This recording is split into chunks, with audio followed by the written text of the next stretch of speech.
Good morning, everyone. This morning, I want to introduce our speaker, Timothy Jones. Timothy is a writer, trainer, educator, ordained minister, and pundit of hip hop and youth development. His writing credits include the books Prayers, Proverbs, Parables, and Where Are We Going?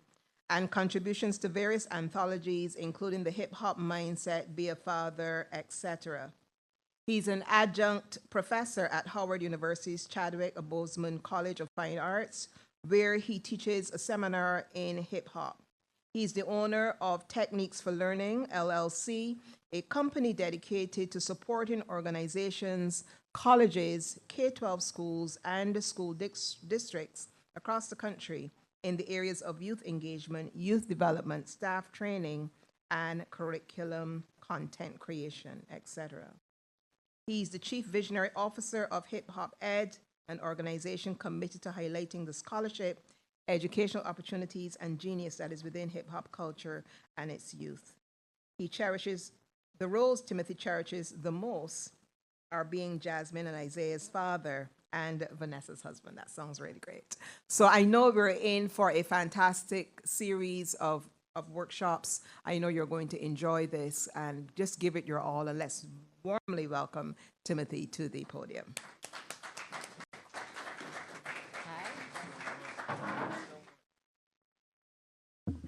Good morning, everyone. Let me get this right. I am beyond honored to be here.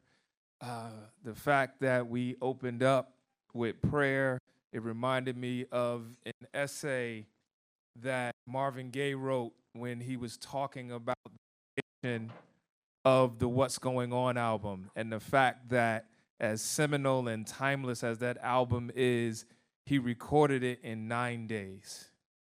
And I'm in a room full of musicians, and for him to be able to do that, there was a lot of things going on. And so he said he left the studio door cracked open so God could come in. And the fact that we opened up in prayer, we cracked the door open to let God in. And also, I would be remiss to not acknowledge the passing of Frankie Beverly. Anybody had a cookout and sung the song Happy Feelings in Frankie Beverly and Mays? He just passed away yesterday. But we are going to have a great time. The fact that we are a room full of music educators, we need to walk not only in our purpose, but we need to walk in our power and understand that as music goes, culture goes. As music goes, society goes. If you think about education, the earliest lessons that are taught to children are normally taught in song. And then somewhere along the way, we're told that we can't be creative anymore and that our learning has to deviate from the Genesis. And music, to me, represents time travel, because you can hear a song and it will take you to a place and a space. Now, you can decide whether or not that place and space was feeding your flesh or your spirit. You could then pull down or put 10 toes down. That's a separate workshop. But the power of music is undeniable because music is spiritual. And also, we have to understand that there is a spiritual warfare taking place in the realm of music. So that's the reason why the young people, there was traps, they make songs about them. Those habits, they make songs about them. And so for us as music educators, we have to understand and at times not be adultist and attack the young person, but we have to attack the spirit. And in order to attack the spirit, we got to be able to understand how that spirit moves. So for us, we can't say, well, that's not my type of music. I don't want to have anything to do with it. I'm not here saying that we should become a fan of, but we have to be knowledgeable of, because by us being knowledgeable of it, it gives us insight into the minds and hearts of the young people, because oftentimes they don't even realize cognitively why this music is so appealing to me. Why am I continually drawn to these messages? Why am I claiming to be sad? I often tell young people when I get to travel, when you want to do that emotional health checklist, go into your phone and play the last 10 songs that you listen to. Sometimes you look all around and you're pointing your fingers and you're complaining about everything that's outside, but you're not paying attention to what you ingest. Just like when all of us go to the doctor, somewhere in that conversation, that doctor is going to ask us about our diet. What is it that you're eating? And so it'll be the same thing when it comes to music. What is it that you are listening to? And then are you listening to music that's giving you a story of your life that you then are professing to be different based upon the life that you're living? And then why is it when you get the opportunity to create music, you find yourself mimicking the music that you've been ingesting that is speaking more death than life? Because life and death is in the power of the tongue. And then the enemy becomes the enemy and creates a soundtrack for that. So we are going to have a great time. We're going to do a lot because I have to acknowledge my brother, Randy, because my wife, Vanessa, my WhatsApp is going off so much. And she was like, you have a new brother. You have a new brother. Because when the idea hits Randy, it don't matter if it's 12:40 a.m. And my phone just like, boom, boom, boom. I'm like, that's my brother. But I'm so excited and so honored that you took a chance on me. So what we're going to do is actually take what was originally set for 3 days and make it 2. So we're going to do the fish and the loaves in reverse. So we're going to take what was in 3 and make it 2. And I need you all to rock with me. And also know we have a deck, but I am confident we are going to cover everything that we have to cover. Meaning that if we get to a particular point and you have a question and we need to have a conversation, then thy will be done. We will have that conversation, because it is not about me saying I need to make sure I get through all of this. It is about you getting what it is that you need so that this is not a one-time thing. So whatever it is that you need to be able to proceed and do this work in a way that is meaningful to you, which then will make it meaningful to the young people, that's what we're here to do. All right. And also, I know I'm in a room full of musicians and various levels of expertise. So do not allow your perceived lack of expertise to cause you to not fully participate. Your openness and your willingness and the understanding that there is a genius inside of each and every one of you, because we were all fearfully and wonderfully made. And marvelous are your works, and I know them well. So that is an agreement. And then also, if we can challenge ourselves to participate like the students that we know who love to learn. You know, oftentimes as adults, if we real with ourselves, we can be worse than young people, because we know how to be correct in our lack of participation, whereas sometimes young people just get belligerent and they get loud, but adults will just slide to the back, or they'll glance at their phone, or they'll put that little finger up that they think makes them invisible, like they sliding out of church and different things like that. So let us participate and volunteer and be open like the young people that we want. Okay. This QR code is here, but also I know a lot of people have laptops, so that there is a bit.ly link that you can type in as well.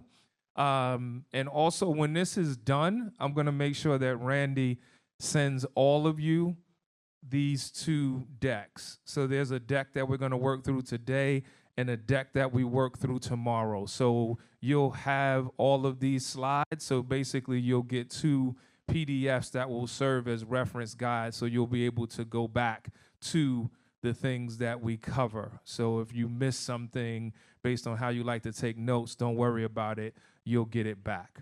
But also, if you don't want to use the QR code, you can type in this bit.ly link, And what I'm asking you to do is to answer the question, finish the statement. Music has the power to blank.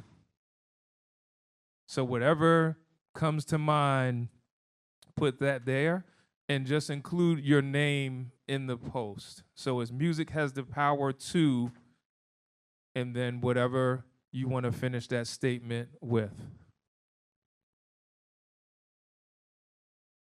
And so you can just take a couple of moments and just share the thought. It's just completing that sentence. So you don't have to give the dissertation. You ain't got to cite your resources and put songs up there. Just finish the statement. And when you get on the Padlet, there should be a little circle with a plus sign on the lower right that you click, and then that allows you to put a post.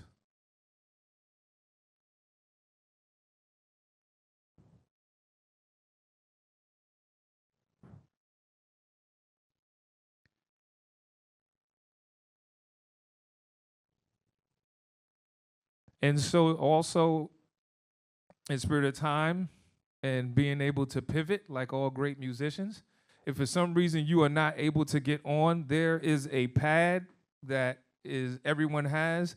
You could just say music has the power to and write it on the pad. So for those of you who are able to get on, get on. Those of you, for some reason, if you're not, you can just put it on the pad. So you're just saying music has the power to.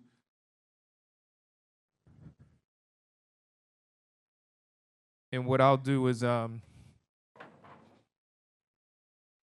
take a couple of you who want to just share your thoughts, and then I'll just list them up here so we all can see.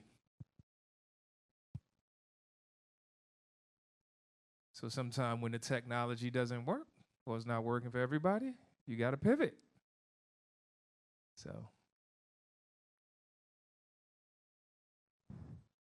So I can just start generating a list. So we say music has the power to, but some things we want.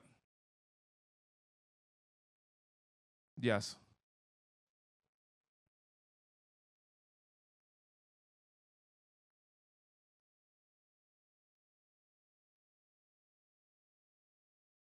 Okay, connect all persons. Yes.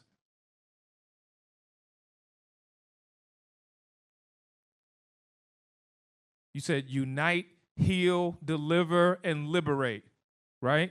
Cool, I want to get all that down. Unite, heal, deliver, liberate. I saw a hand right here, my brother. Did you influence the nation?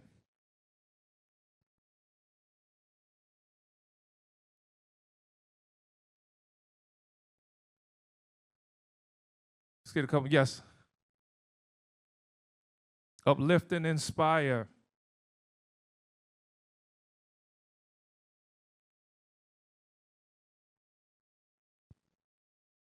Okay, yes. Activate.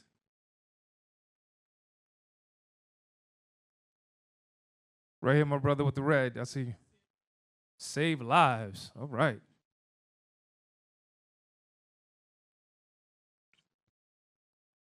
All the way in the back, yes. Educate, yes.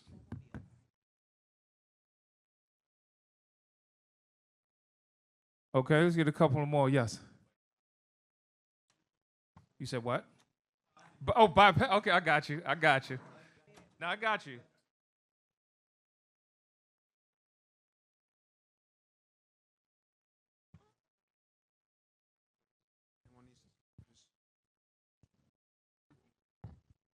I promise you, if you're going to be here tomorrow, we're going to do an activity and an example that highlights this. So I appreciate that. So if there's anyone that freestyles and improvs, you will experience what this is. So you probably have experienced it without even knowing it was really a thing. So thank you for lifting that up. Let's say one or two more. Yes, my sister. Heal. Guys, if you could use the microphone because we're recording, just at your table, there's a microphone. Use that as long as you're going to speak. Ah, cool.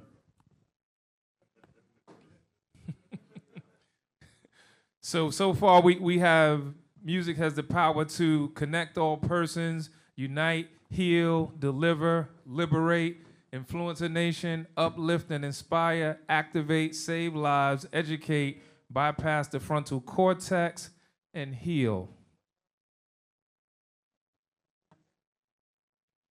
So let's do this. Because all of these things, to me, would you agree, this feels great. This is really positive. This is music, yay. If it has the power to build, then it also has the power to what? Destroy. So, we gonna be real in here.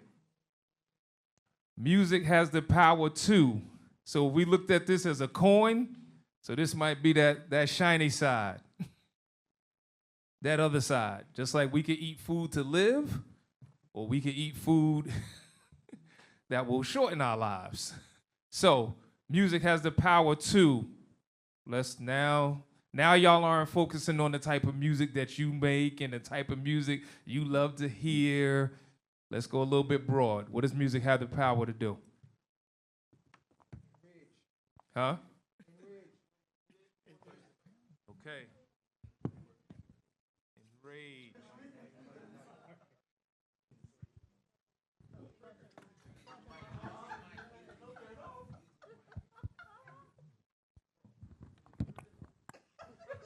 Enrage, manipulate emotions. That was you? You gonna say something? Okay. Cool. All right. Kill. Huh? Kill. Kill.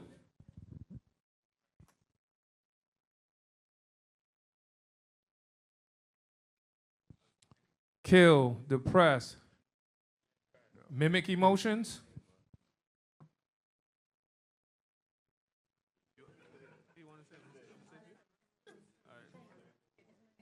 Okay.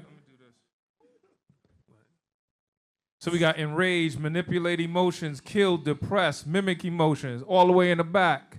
Insight. Huh? Insight. Insight. Steal innocence.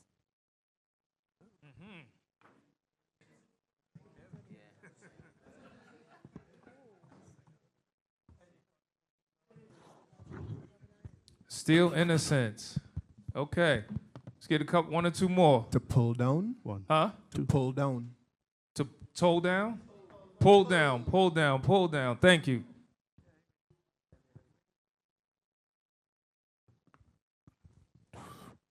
All right. We get one more. Create psychopaths. What a way we had. Yeah. All right.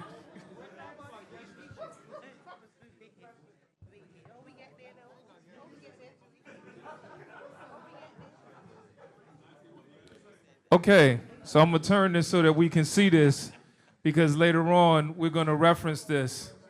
So, just so that everybody can hear it and I know that we're recording as well. So we got music has the power to connect all persons, unite, heal, deliver, liberate, influence a nation, uplift and inspire, activate, save lives, educate, bypass the frontal cortex, and heal came up again. Music also has the power to enrage, manipulate emotions, kill, depress, mimic emotions, intake, steal innocence, pull down, create psychopaths. And one thing I will add to this, it can alter reality.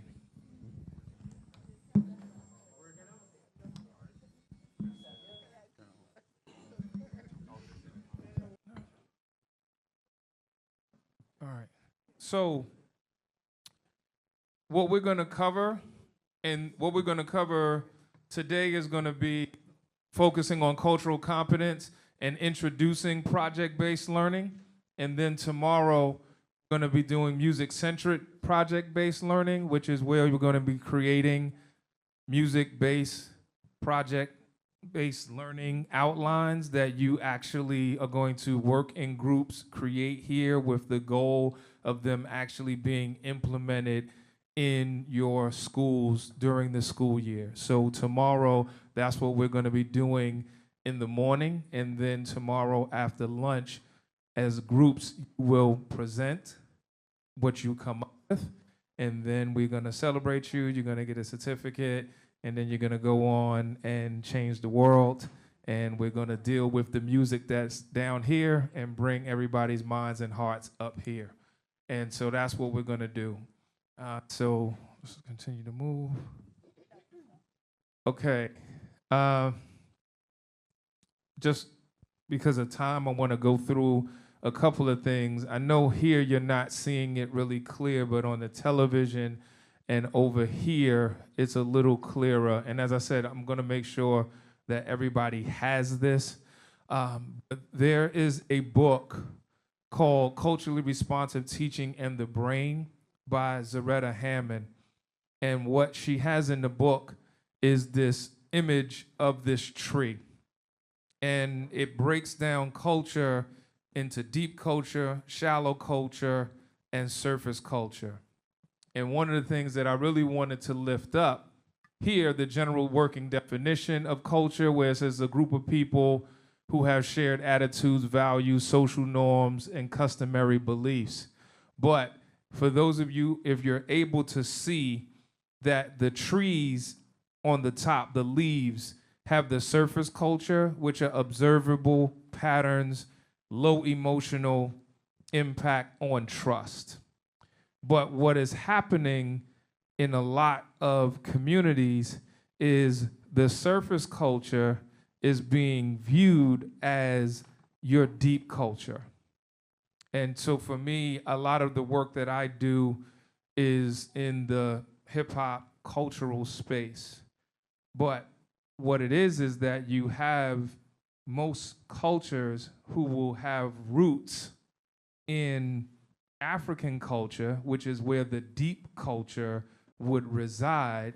But if you have been separated from an understanding of who you are and where you come from, then you will find yourself overemphasizing the physical representations of culture as it being how you truly see and identify yourself.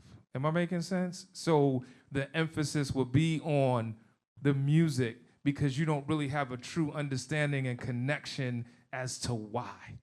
So you think about,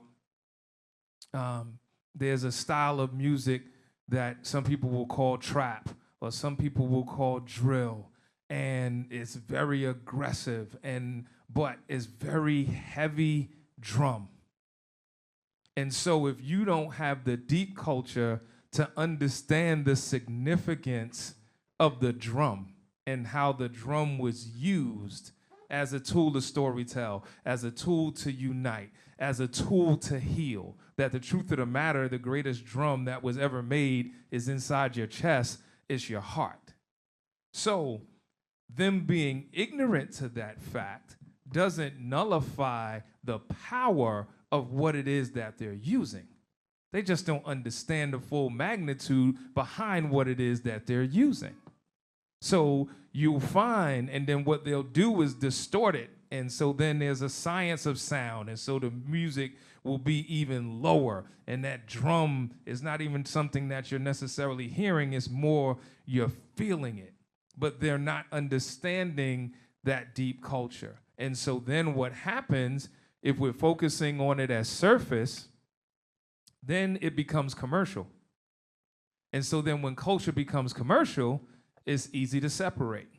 So they'll look at me and be like, hey, old man, you can't be into this anymore because you're too old. So you are going to go down the radio dial. You should be into smooth jazz. You should be into these other things because your days in this space are done.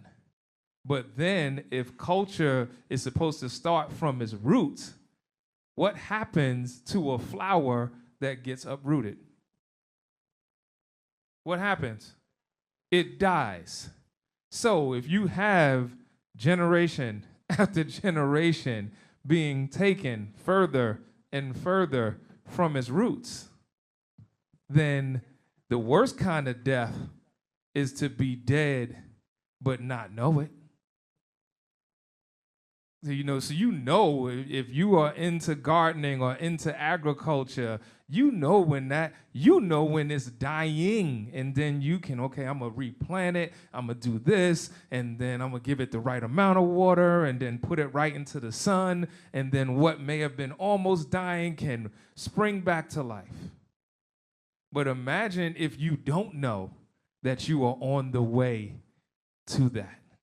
And so now you're proclaiming that your stage of death actually is your life. So that's like saying that your darkness is light. And so if you think that what is dark is light, then how dark is your light? So that's what we're dealing with.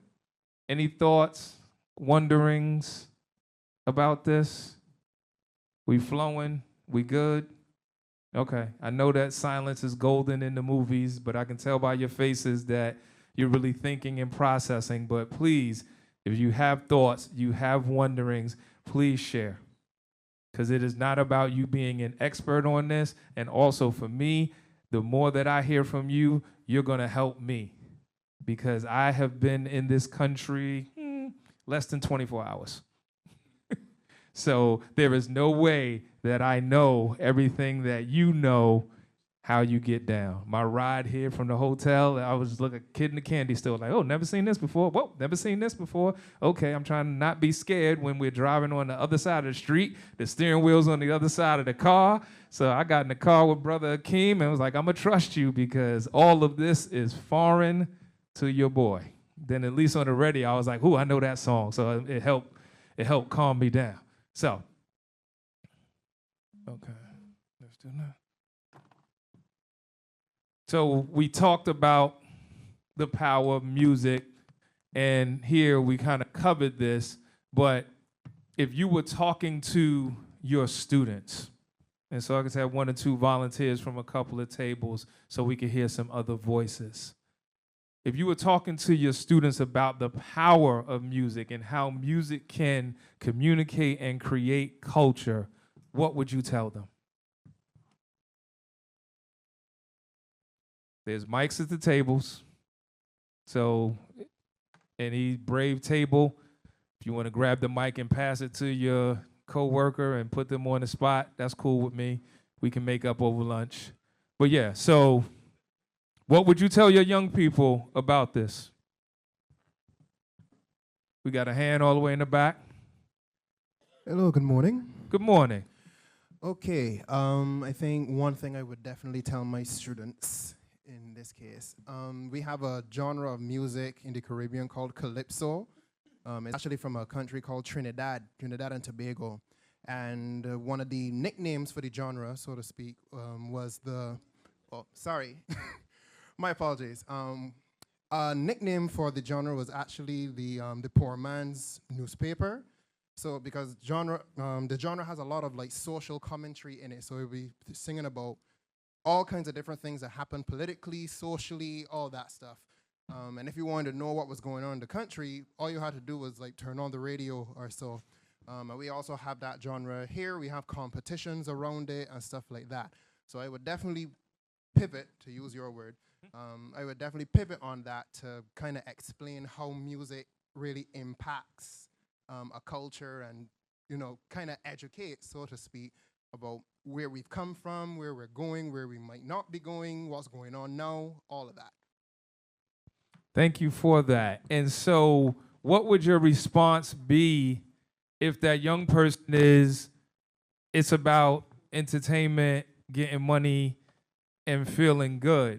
Because in your definition that you gave, and I was with you 100%, none of those things were mentioned, but I believe that that's the driver for a lot of young people getting into it. So what would you say to that if I'm that student?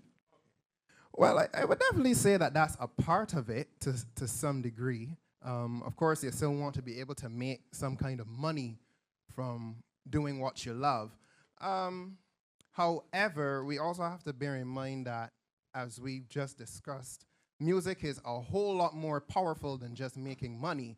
And also think about, if I could go to this angle, the cost, so to speak. So yes, you're making the money, but what are you doing in the long run? Like, what are the side effects? I think, for lack of a better term, I think that's one good way to put it. What are the side effects of the music you're making? Are you making music that will empower and inspire and educate and heal and all of those positive things that we dealt with? Or are you making music that pulls down, that depresses, and it doesn't really benefit anybody or isn't really fruitful?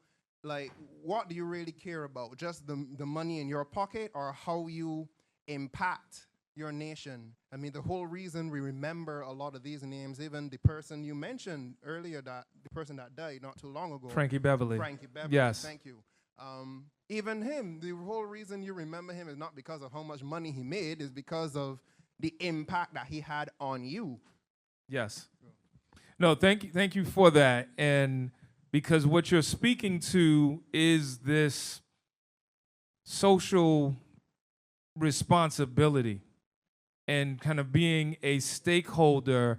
And I believe that it is incumbent upon us, in particular as music educators, to make sure that that is a part of the educational experience, because what is happening, I think at times, is not a part of the curriculum, and then we're wondering why people just don't have it.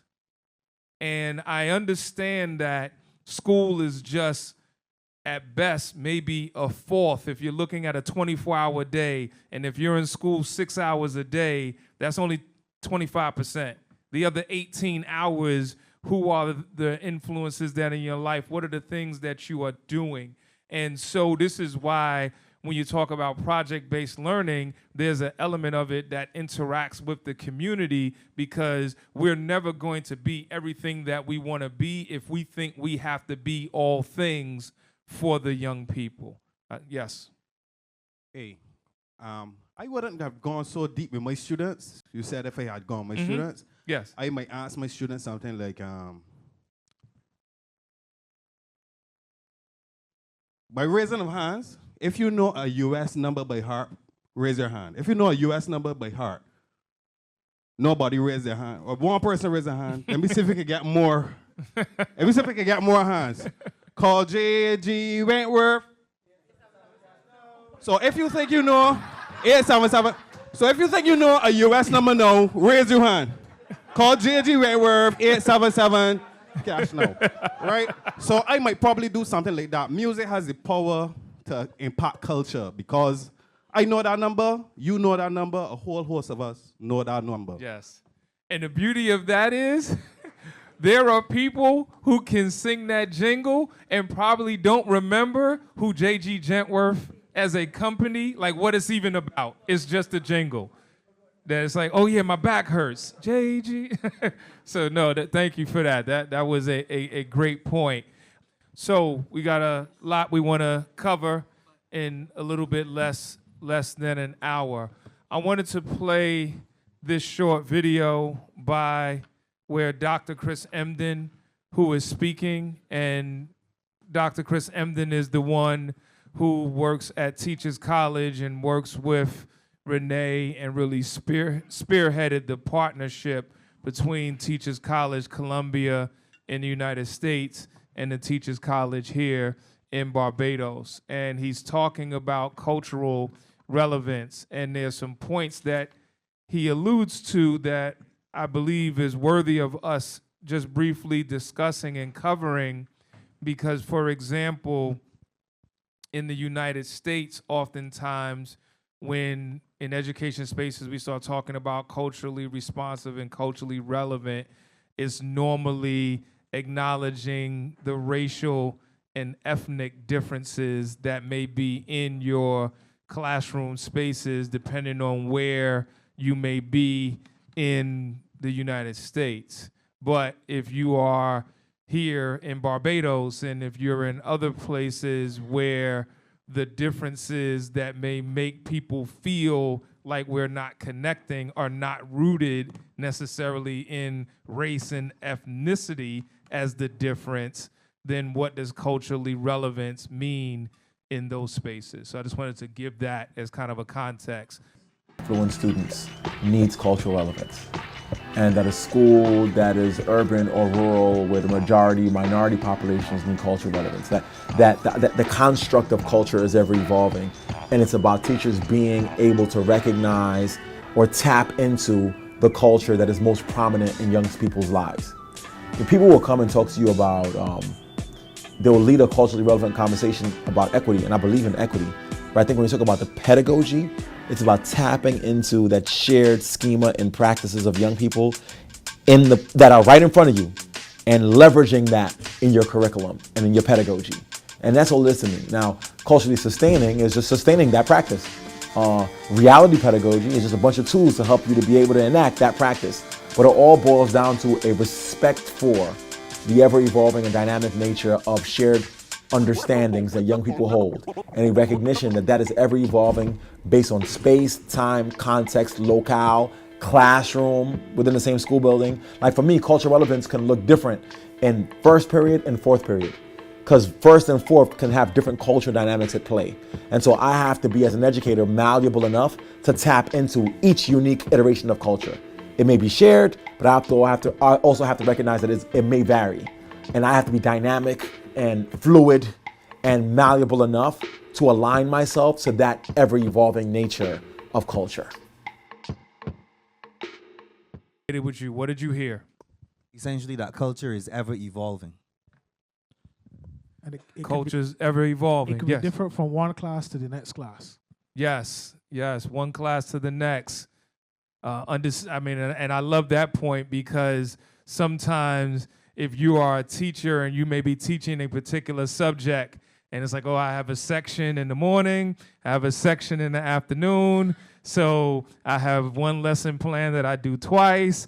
I practice my script, I know where I'm standing, I'm doing the exact same thing, but you're not factoring in that AM session is when the students are first arriving. So whatever happened at home, whatever happened along the way is still fresh on their backs, just like whatever happened at your home and you in your car, you had to make sure you had that right gospel playlist to get your mind right so that you can step in. And then that second one may be in the afternoon after lunch and other things like that. Yeah. Right. I want to add to that the social status of the class could be different as well. Yes. Right. And that could impact how you choose to deliver your session, you know? Awesome. Anyone else? What did you hear? Everything was covered? That part? All right, I just want to make sure. Yeah. I knew it was something fresh. There you go. Just to, I guess, also add to what we said before, that you have to be malleable. You have to be able to change your methods, your methodology. Yes. Understanding that and know that being malleable does not mean becoming fake. The worst thing you can do in an attempt to try to engage and be culturally relevant is for you to try to mimic and be and talk and sound like them. Because then you're playing yourself, and unbeknownst to you, you become not the stand-up comedian, but you're standing up and being the source of the comedy for the students. That, people tend to be honest when you are honest with what it is that you know, what it is that you don't know. And when Chris was talking about reality pedagogy, one of those tools in reality pedagogy is co-teaching. And so in the midst of you being malleable, it creates the teachable moment, because, the way that young people communicate with each other changes like the wind. By the time we get a hold of a word and they know that we got a hold of it, that joint has changed. Because they were like, oh, wait a second, you actually know what it means? and you're saying it right, remix, and they'll change it tomorrow, and then you was feeling good about yourself on on Wednesday because you had the word, and then you came Thursday and you tried to lead in with it, and they just like, look at him, look at her, does not have a clue. So that's where you have those moments where you ask a student to share and bring it along. Here is a definition. Could somebody at a table who has a microphone just volunteer to read that definition? Somebody can just grab a microphone just to read it.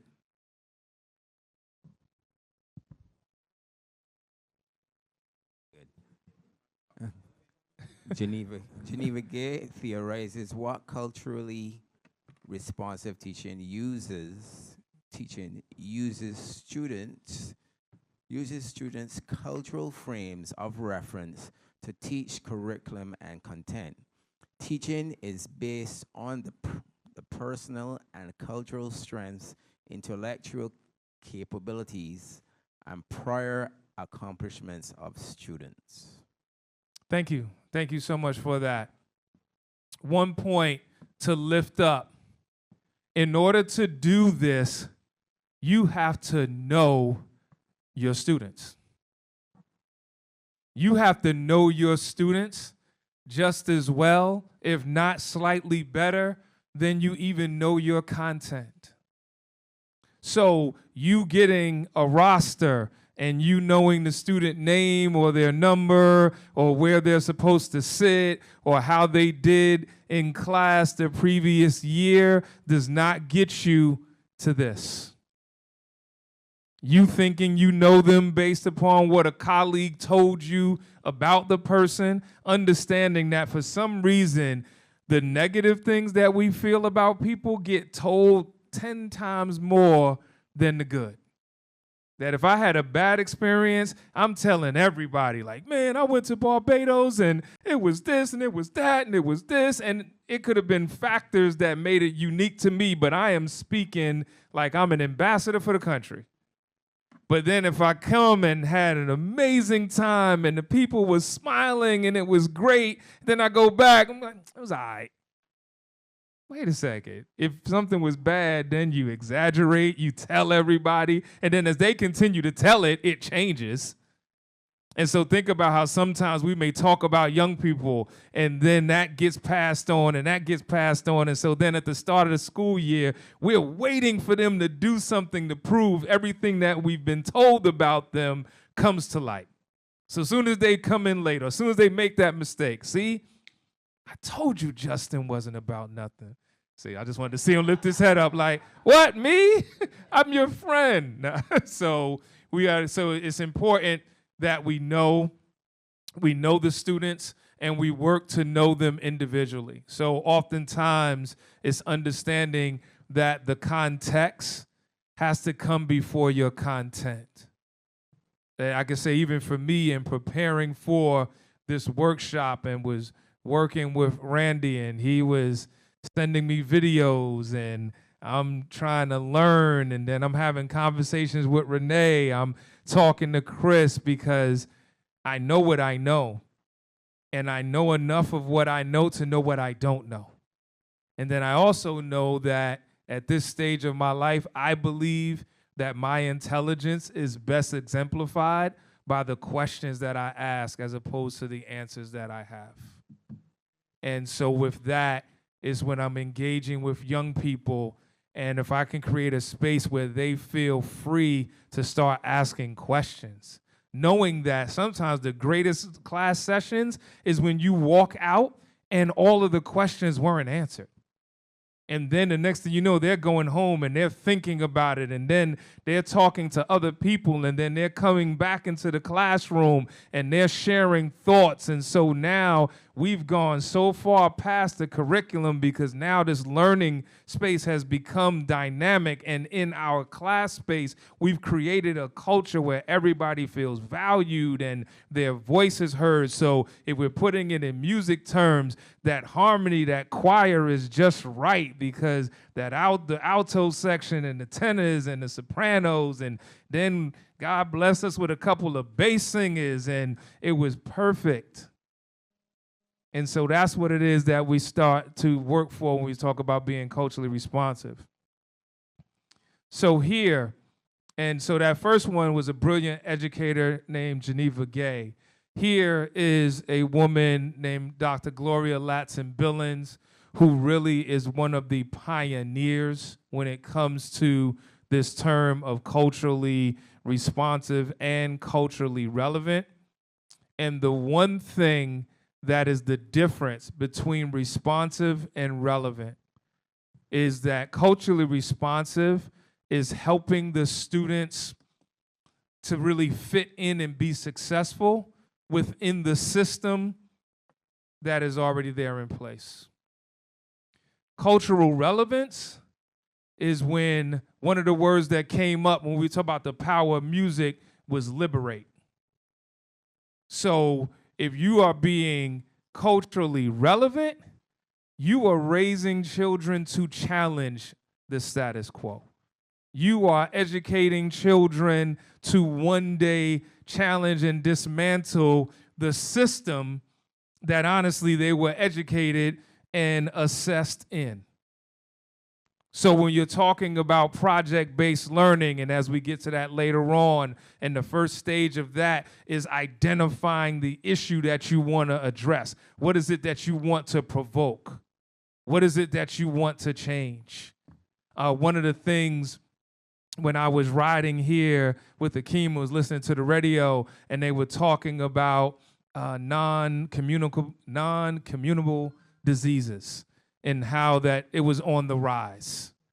And so then it could be, well, what would be a project that we could do with young people to begin to shift that? Whereas being responsive would be, how do I help you do the best you can while this continues to remain? So think of like responsive may be, okay, how do you avoid being susceptible to some of these diseases that are preventable? But relevant would be, what is it that we have to do to have a cultural shift so that in the future that is almost non-existent? Does that make sense? You seeing the difference between relevant and responsive. And so I just highlighted that. And so here, for me, it's just talking about the ultimate goal for education is to be culturally relevant, which would lead to a system where youth are centered and relevant, whereas in most settings, to be responsive will take major strides. The fact that project-based learning is being infused into the curriculum writ large is taking a major step of going from responsive to relevant. So just know that there are other teachers and principals who are learning project-based learning, but we are doing it with a focus on music because music should live across all subjects. And so as we start to build on this, so this is not just projects that should just live in your music classroom. So when you start to plan, what would it look like if you were planning with a math teacher and a history teacher and the music acumen that you were bringing? What is it that you could do collectively? Any thoughts, questions? We're good? So I want to show you this because what we're going to do and work on between now and when we go to lunch, I want to introduce hip-hop pedagogy, and then I want you, and you could work at your tables, is once you get an understanding of what hip-hop pedagogy is, if you took hip-hop out and you focused on the culture, the way that young people vibe and get down here in Barbados, what would that look like as a pedagogy? My brother, we were talking earlier and you was breaking down calypso and how calypso was here, that maybe that would be something that at your table, what would a calypso pedagogy approach look like once you have an understanding of this hip hop pedagogy, all right? So let's watch this short clip.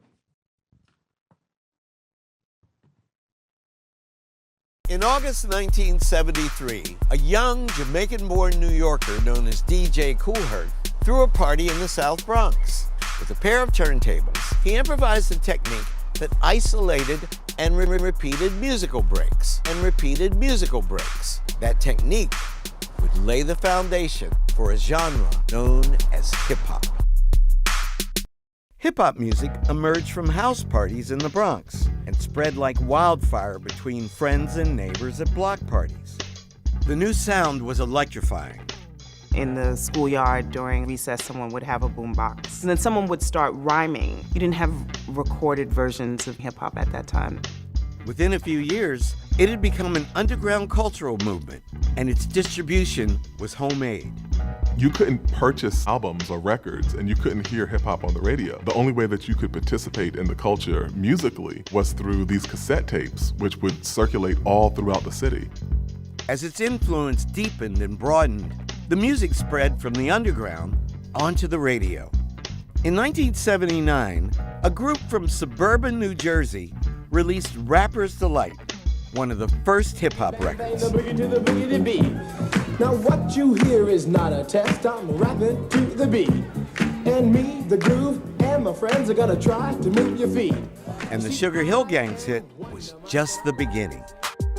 As hip-hop evolved, it became a passion shared by millions of young Americans who used it to articulate their identity and their politics, creating a vibrant, multicultural community across the country. Our generation of young people, we had to find new ways to communicate, just getting on the records and speaking about the truth. Its lyrics reflected the social and economic conditions of the inner cities as seen through the eyes of the people who lived there. Don't push me, cause I'm close to the edge. I'm trying not to lose my head. Say what? It's like a jungle sometimes. It makes me wonder how I keep from going under. I think it was Chuck D who said, it's the CNN of the black community. It's actually reporting on all of these things that we've experienced in poetry form and musical form.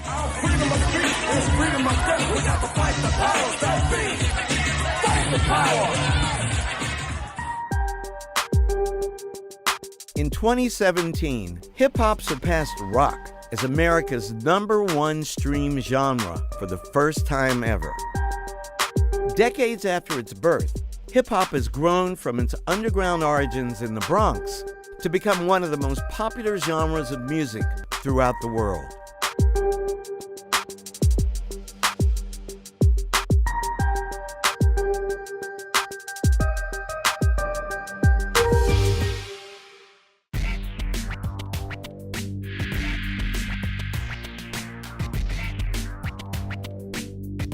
So based upon that video, one, are there any questions, thoughts, and comments about hip hop and its origins?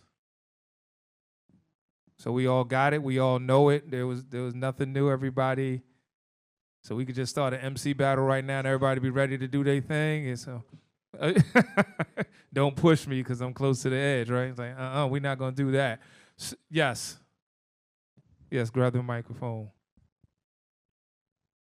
I could tell some genius is about to come out. You had to make sure the mic was on. Be like, yes. All right.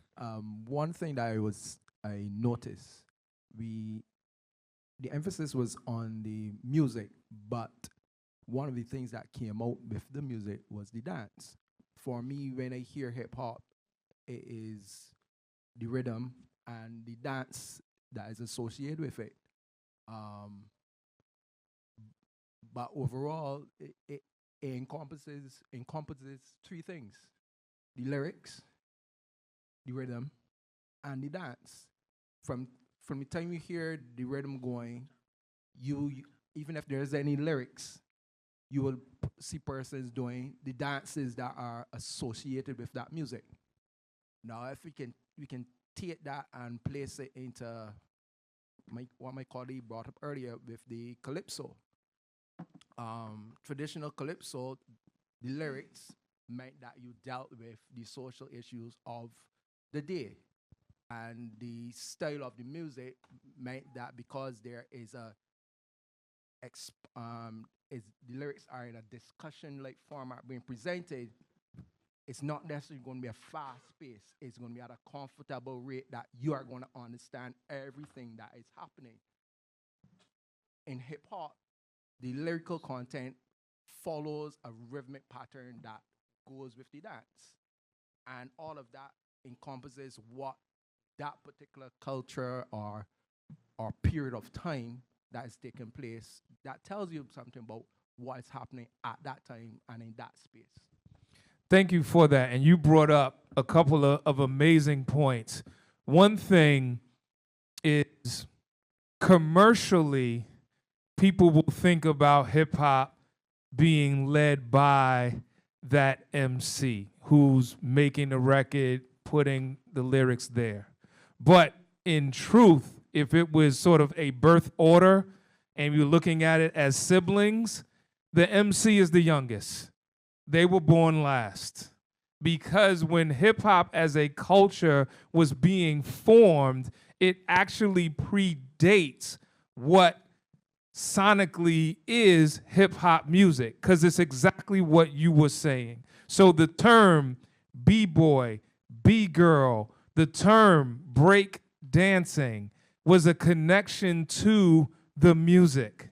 So it was the musical break in the song that the DJs, led by DJ Kool Herc, he had this thing called the merry-go-round. A merry-go-round goes in circles. So he would take 2 records. I'm going to play the break portion on this record, and then I'm going to extend it by toggling my switch over, and it's going to repeat. And to your point, the break was the signal for the dancers to get on the floor and do their thing. At that time, the voice that you would hear would really be the MC hosting on behalf of the DJ, because the DJ was using both of their hands. They couldn't hold a mic. So if I was the MC, I would just be shouting you out, letting people know based upon your name that, Miss such and such, she's DJing, she's in the house. I'm giving announcements about future parties. So to your point, people were coming to dance. They were coming to feel that rhythm, to hear it. And then, as Nas said, people began to go from just giving announcements to then telling stories. And so then the music had to adjust to create the space for the storytelling, because the early hip-hop dancers were dancing to disco and funk, and the rhythm and the tempo was a lot faster because it was matching their movements. And so then to try to talk on top of that, I'm cognitively not paying attention to your words. I'm focusing on the rhythm. So then to start making hip hop songs, the rhythm had to kind of take a step back as the words started to come forth. Now that's cool if you are saying something that is thought-provoking. I'm not even going to go positive or negative. Let's just say something that is thought-provoking, so then you can get that blend, because the rhythm is there enough where I may be dancing in my mind to absorb what it is that you're saying. But then what's happening now is you have a lot of young people, well, I don't listen to the lyrics. I just listen to the song for the beat. But unbeknownst to them, the lyrics are going in. And so whether you are intentionally or cognitively knowing that those words are going in, they're still going in. And so you think you're just listening to the beat, but then as soon as you hear the beat and you open your mouth, the words come out. Just like my brother here, he started to sing that jingle, and without thinking, everybody finished that phone number. And I'm pretty sure nobody got that number inside of their phone in their contacts. I mean, maybe you do. But, you know, but it was just top of mind. And I'm sure when you was preparing for this workshop, all right, I got to make sure I know my jingles because we're going to sing television commercials. That was not part of the agenda, but it was top of mind. So it's the same thing when you hear a song. You'll find yourself like, yo, why is this song in my head? And that's the worst, when you want to try to get it out of your head, and it's like, oh my God, why am I continually hearing that? So that was, thank you for lifting that. Anything else along those lines?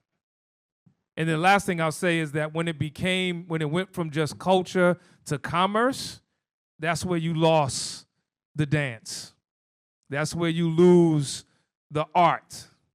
And then when you think about it, when it became commerce, it became singular because you don't really dance by yourself.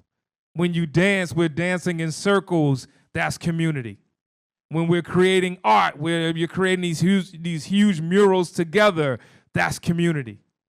When the DJ is playing and that sound system is set up, they are not building that sound system to just play for themselves. That's when you get earbuds and phones. And see, so that's what's happening now, that everybody now gets to experience culture not in community. They get to experience it by themselves. I make my own playlist. I got my own earbuds. And you could be in the home and everyone will have their own personal sound system. I get my own videos. I get to do it all myself. But then when you're brought together, you don't even know how to interact. But yet you're saying that it's culture. Culture's never been individual, especially not that looks like us. You know, so it's like, you know, think about the word community is what is it that we have in common that is worthy of uniting about. And so I just wanted to bring that up. Here, when it talks about hip-hop pedagogy, it's using those creative elements to teach. So it is not necessarily teaching about the culture. It would be using the artistic elements of it. So we just had an extensive conversation about dance and rhythm, and we were talking about emceeing, we were talking about art. So if you wanted to use hip hop as pedagogy in your classroom, how can we use those artistic expressions to teach? So what we're gonna do before we get, so right here. So at your tables, it's 11:23. I want you to take about 10 minutes or so. Based upon Barbados, based upon what's here, based upon how people get down here, what would be a pedagogy framework that could be used in your classrooms? We just talked about what hip-hop pedagogy is. Maybe it's similar. Maybe it's something that's totally different. But think about how your young people interact, how they express themselves, what makes them move, groove, and feel alive. This is not you saying that you condone it, accept it, or a fan of it. But remember, in order to be culturally relevant, we have to know the students. A window into getting to know someone is how they move, what makes them groove, what makes them feel alive. All right? So let's take about 10, 12 minutes at your tables. Think about it, put a name to it, and then we just want to quickly go around before lunch and have everybody share out. But before we get started, my brother got something to say. No, I got something to ask. Perfect. Right.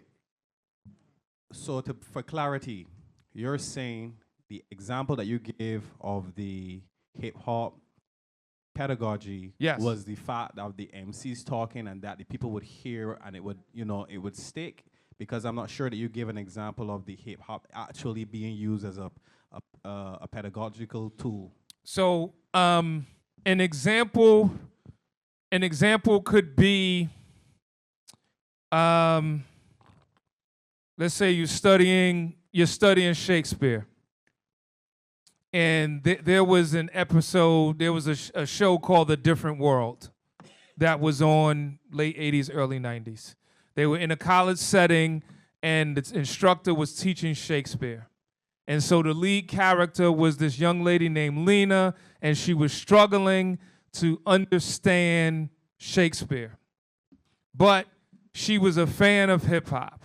So she's in her dorm room, and as opposed to trying to just read the script, read the book separate and apart from itself, she actually read it and began to read it to a rhythm as if it was a rap. And so then when she came back into the class, she presented the content, but she presented it to a cadence and a rhythm that more mirrored an MC than the way the teacher was reading and presenting Shakespeare. So it was supposed to be presented with this posture of the King's English, and your voice has to sound a certain way. And so she was from Baltimore, which is outside of DC. So she came with her particular accent and twang and presented the content. So the professor knew that she had an understanding of the content, but the way that she delivered it was more in step with that. All right? Did that help? Okay. And so, but it's not limited just to emceeing, because you're thinking with hip hop, it's art, it's dance, it's fashion, it's color, it's using the entire spectrum or pieces of it in your learning.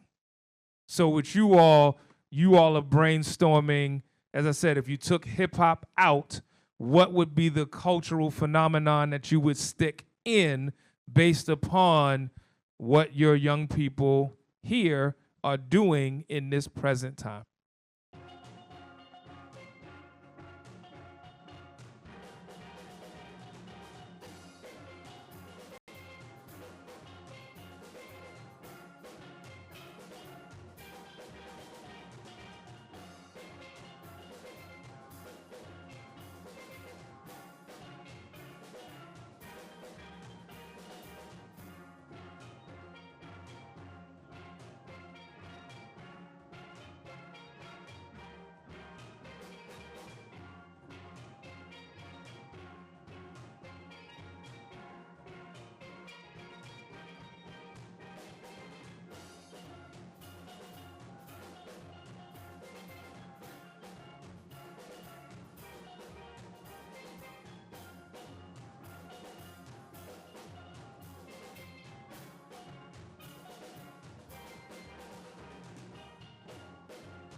Okay, so from each table, there should be a microphone at each table.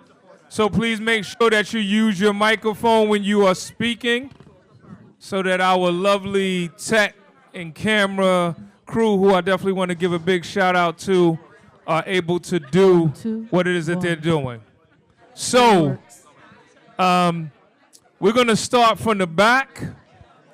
We're going to start from the back and we're going to work our way up. And then, so we're going to start from the back right here. We're going to work our way up. We're going to come right here. And then we're going to end back there. All right?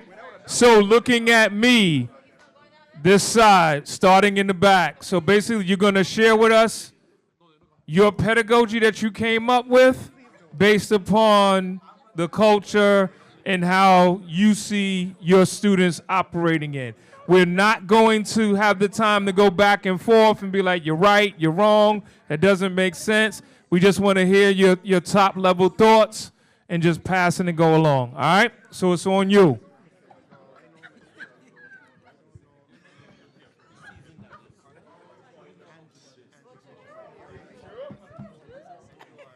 Hey, good morning. Good morning, and thank you for modeling. So when it's time for your table, whoever's speaking, please grab the microphone and stand up. So we've chosen Bashment Soca because we've recognized that in Barbados over the last few years, Bashment Soca has been trending. No way. So we've chosen Bashment Soca as being trending in our culture over the last 2 years in terms of being one of the top music genres for crop over and throughout the year. People like to dance to it. We've recognized that there are certain dances that come out like the Ish, Jonesing. So we've chosen that, and what we've said, we've gone a little further and we've recognized, as you said in the beginning, we're in music tends to be the first thing that children hear. Music tends to be the first thing that children hear. Yeah, so we're going to start any infant school. We're going to introduce Bashment Soca through the ABC. And this is oral language development. So oral language development for the infants, the ABC. We're going to rewrite that to some Bashment Soca, nursery rhymes, and folk songs. Thank you very much. Thank you. Next table, let's keep it moving. Next table, next up. Good morning. Good morning. Y'all can hear me good? Okay, so that table there was listening to this table here.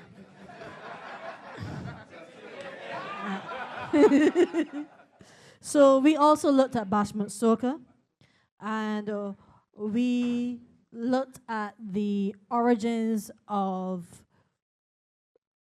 the Bashment Soca, where it originated from, and we actually went backwards because we find that our students are not really focused on the culture of it, but they're focused on the beats. So when we focus on the beats, we've actually went back to our African roots, and we considered calling it the African Connection Pedagogy. So we intend to use it in the classroom since we're all music teachers and we have to do some sort of theory to use the instruments to use those beats, to do those beats.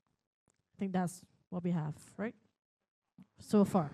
No, thank you. I love that. That is amazing, the way that you tied in theory to practice. Next up. Good day, folks. That table there was having an interesting conversation, and since they used that idea,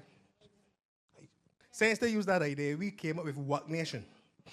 Work Nation encompasses tuck, soca, all the genres that children will listen to, and just for argument's sake, we could use it for teaching tempo, rhythm, etc. But using those beats, etc., to get them to get into the subject itself, and then try from there to get them into the mainstream of it. Okay. Cool. Thank you. The culture working up there is What Nation. Yeah. Yes, there you go. Thank you. Hello. Hello. We are primarily a primary school table, so we spoke about very honestly about the fact that what many of our children. Sorry, what happened?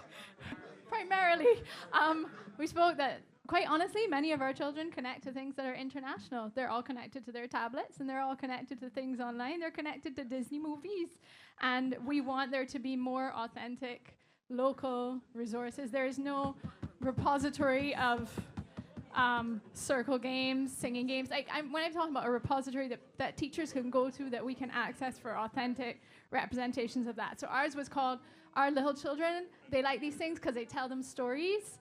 Ours is a storytelling through folk song to bring them back to us.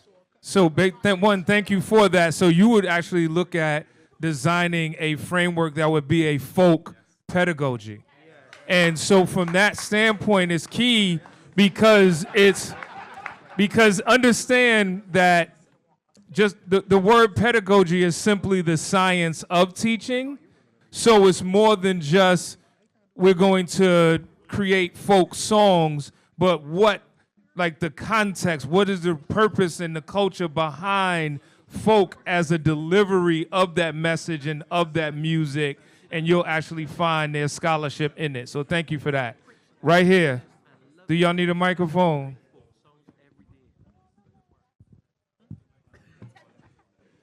I will be short. We talked about bashment soca, and here we looked at, or we named it bashmentation. And in that bashmentation, you have the bashmentationalization. Sir?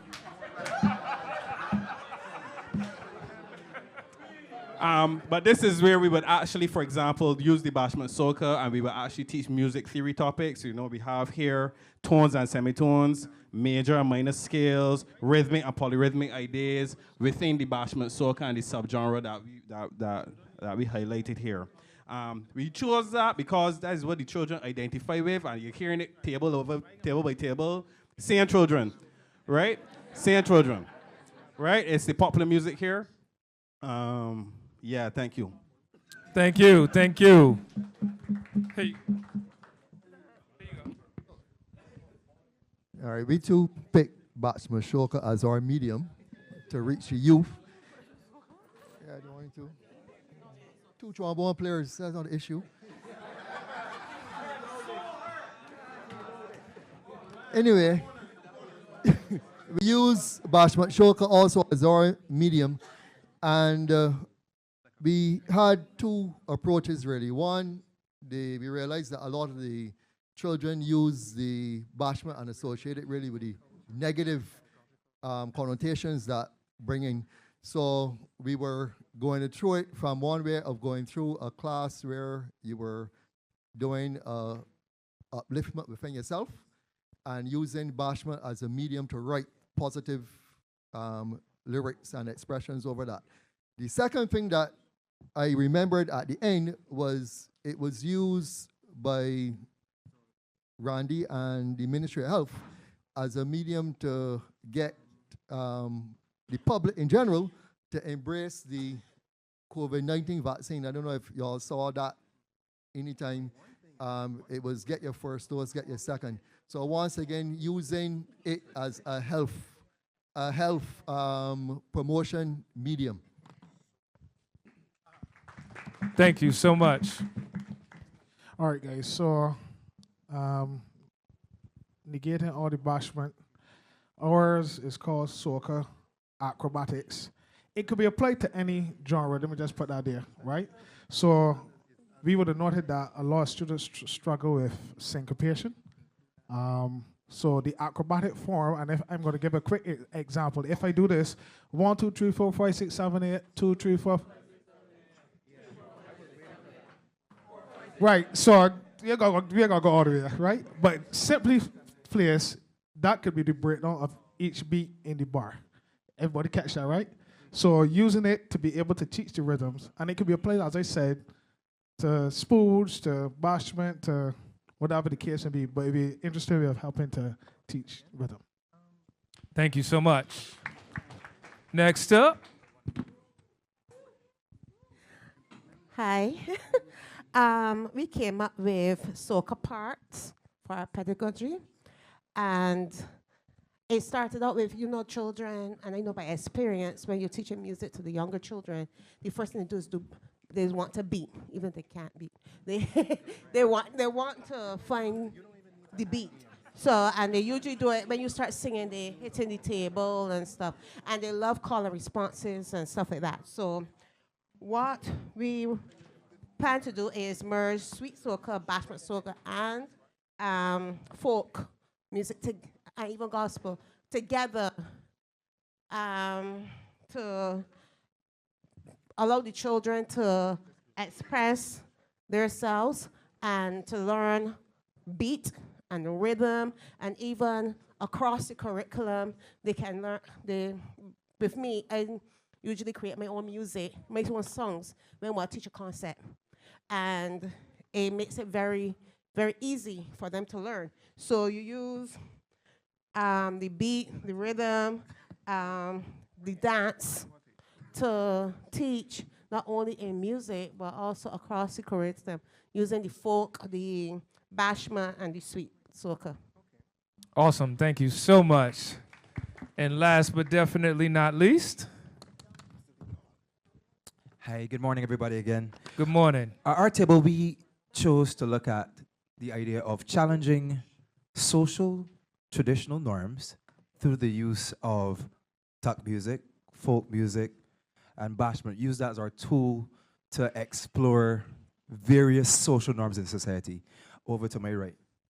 Okay, so to lead off from that, so for example, everybody in here knows the song Jesse Mahan, right? Yeah. So pat she back to Shima, oh pat she back to Shima. So of course, way back when, if you wanted to be a man's wife, women, please don't kill me. If you wanted to be a man's wife, you had to be able to do two things. What are those two things? Cook and clean. Now, of course, now wait a minute, hold on. Now, of course, that is back then. You see the energy we're getting now. You see the energy we're getting now. This commentary is not part of.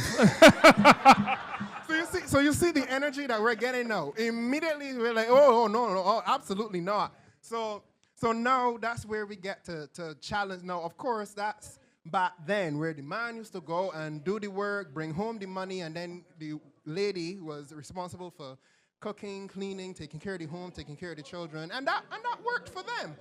But of course, that's not exactly how we do things now, at least not as commonly, is it? So of course, that's one of the things that we definitely sought to challenge. In addition, we also got into some science and some other subjects as well, especially through the use of folk games. So for example, everybody remembers playing that game, Hands Up for Wonderful? Hands Up for Wonderful is going to, you see, yeah, love it, thank you. It's going to be a big surprise, etc. So instead of just using girl names, boy names, etc., I'm waiting for your attention. Thank you very much. Thank you very much. Good. So instead of just using boy names, girl names, which is good because that's good for English, but we would also infuse it with science. So especially doing things like animal groups. Okay, let's list some mammals. Let's list some reptiles. Let's list some fish. Let's list some insects, those kinds of things. And it can even go into, since we have some secondary school teachers here, let's even go into geography. Let's list some countries. What countries do we know from the continent of South America? What countries do we know from the continent of Africa, etc., etc., and the list can go on. Roro nani, pretty good for math. Roro nani. Okay, we're going counterclockwise, then we're going clockwise. How many people do we have left? Those kinds of things. So that's the idea that we had. So in a nutshell, we just plan to use folk music and whatever genres are available to enhance the pedagogy of those other subjects in that way. Thank you very much. Thank you. Yes. Yeah, I just want to say something quickly. It is interesting because we're all music teachers, but we recognize that most of us would have integrated other subjects.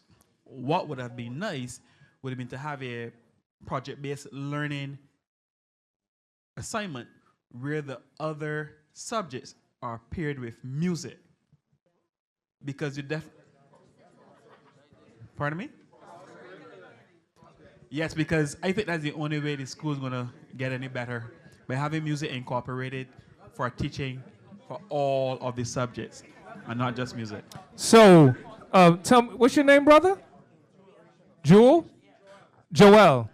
So, Joel, you just gave me the perfect pass, because this afternoon, when we come back from lunch, there's going to be two things we're going to accomplish, hook or crook, no matter how long we stretch and break and everything else. We are going to go through the framework of how to develop a project-based learning project, and we are going to look at an example of that called Science Genius, which married hip-hop to teach science. And it will lead to what we're going to do tomorrow is when we make our group projects, they will be cross-curricular, and they will have to integrate 2 other subjects. So what you said was perfect. That was the way I was going to end this morning's session. So we are in step. The last thing I'll say is, in your examples, because you're just getting accustomed to it, you're often focusing on the music, and the music is really the fruit. So when you're talking about the pedagogy, it's focusing on the roots. So because for the young people, they think the fruit is the end-all be-all. That's what gets their attention. But the examination of that fruit is really reflecting on the root, the soil, the condition. So like my brother was saying, it's about bringing in other subjects. So if I give you a piece of fruit to really understand its ripeness, we now are dealing with science. We're going into agriculture. We may be talking about math, because how long does it go from the ground to the table? And all of that are things that to the quick onlooker, you're not paying attention to. You're just paying attention to this piece of fruit that's in my hand. And so for a lot of our young people, they are just paying attention to the song that's in my ear. And what we are going to do using project-based learning and looking at it as pedagogy is everything that took place behind where what you are listening to is a manifestation of what? Is it a manifestation that is designed to build you up or to tear you down? And even if I tell you that, that's not the level of learning. Ultimately, you have to be able to determine that for yourself as the young person. So that's what we're going to do. So with that, give yourselves a round of applause.